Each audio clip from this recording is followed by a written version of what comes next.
What's up? Pasyalan natin yung isang nanay na naitampo ko noon na may dalawang anak na PWD. So, ito sila noon. Wala yun, hindi na pwede makita niyo siguro sa yung pagsulit yung balay ron. Gusto ko makita ang bahay niya sa loob ng bahay.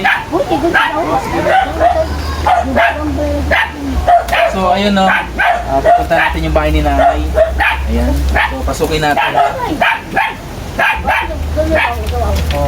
Okay, mao ni ang balay jud nila ko ber. Oh, tanawa. Lo yung kanina yung hintang jud ba? So, ano, ipakita natin yung bahay ni nanay. Halika. So, ito yung kanyang mga gamit. Oo.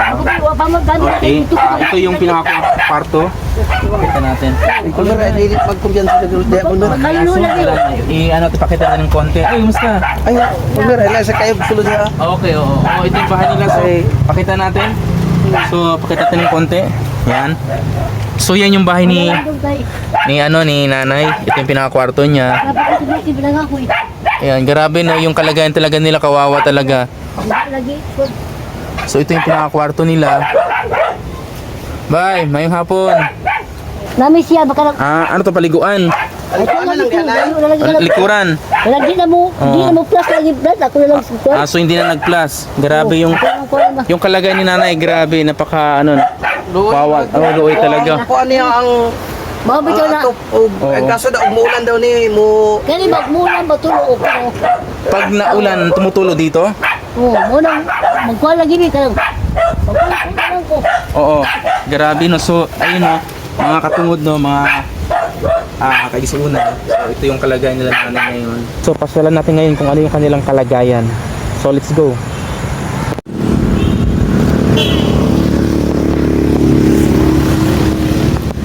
So, bisitahin natin yung bahay ni nanay. Ayo! Ay, boss, mayong hapon, magandang araw. Andiyan ba si nanay? Anak dito, wala diri ara ba kay nilakaw? Naglakaw siya. Balik kami pala yung yung nag-vlogs nung nakarang araw. Yan. So, napadaan ako dito para kamustahin yung kalagayan ni nanay. Pero anong kwan dito ngayon, sitwasyon? Mayroong kwan na, bagong asintang hollow block. Ito ba ay para kay nanay na? Ito na yon? Ito na yung pinagawa? Okay. Bali, boss, at mautana ako, sino yung nagtulong-tulong para maitayo? Kuan sir ang nagawad kaya bo sir sir Nagtabang-tabang. tabang sila sir Ayun. sa barangay namin.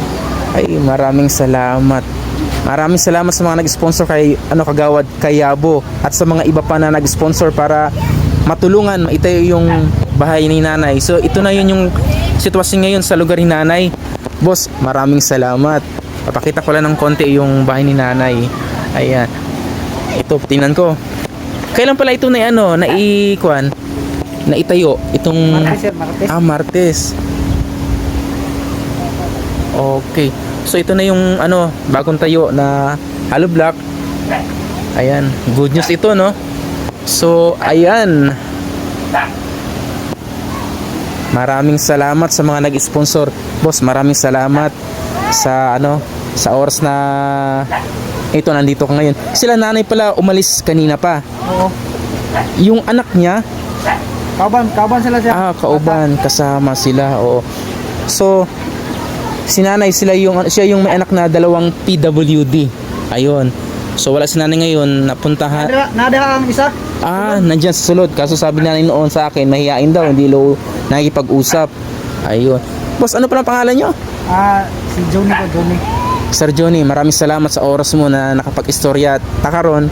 Kasi wala man sila nanay, at least nandito ka. Sir, maraming salamat kayo. Wala naman. Salamat sir. At least masaya kami na makita ngayon ang sitwasyon na magandang improvement.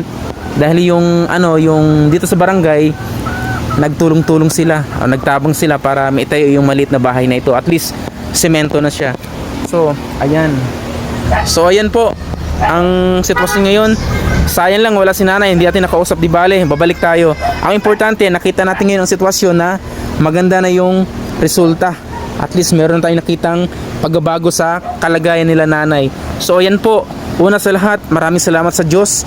At pangalawa, sa mga nag-sponsor po para maitayo yung bahay na ito na nagtulong-tulong kay Kagawad Kayabo at sa iba pa po na kasama niya. So maraming salamat po at magandang araw sa inyo lahat. So thank you.